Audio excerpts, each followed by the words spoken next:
Good morning and God bless. There are many unbiblical ideas that have crept their way into the church and people hold fast to them. One being the prosperity gospel, which is unbiblical. The idea that once you come to God, He's going to give you tons of riches and finances and everything in your life is going to be fine and you'll be healthy is not biblical at all. You'll find this to be true both in the Old Testament and the New Testament. Let's do a speed run real quick. Jacob had his hip thrown out of place. Job had everything taken from him, including his family and his finances, and then was afflicted with a skin condition. David went from having a super appointed position of being the armor bearer to the king to living in a cave. Joseph was sold into slavery and then was imprisoned, wrongfully so. I'm not saying that by accepting Jesus, everything in your life is going to get terrible. That's not where I'm coming from. What I am saying is you must be willing to suffer for Christ. Let's go to Acts 14:19. Jews came from Antioch and Iconium, and when they won over the crowds, they stoned Paul and dragged him out of the city,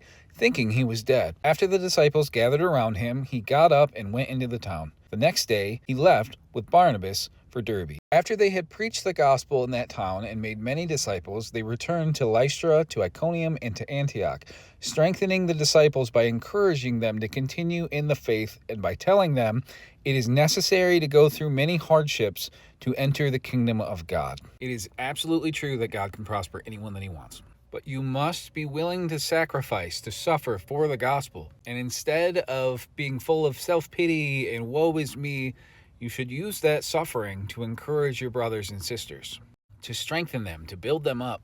That's why the idea of the prosperity gospel is so offensive. It sets up a false pretense. God can prosper you and God can heal you, but He does not have to.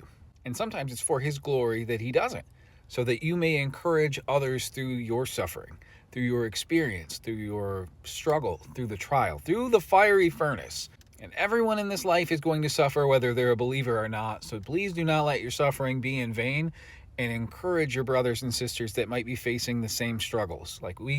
Oftentimes we feel like we have to hide our suffering, and I don't think that benefits anyone. I hope this helps you guys. I love you all. Peace.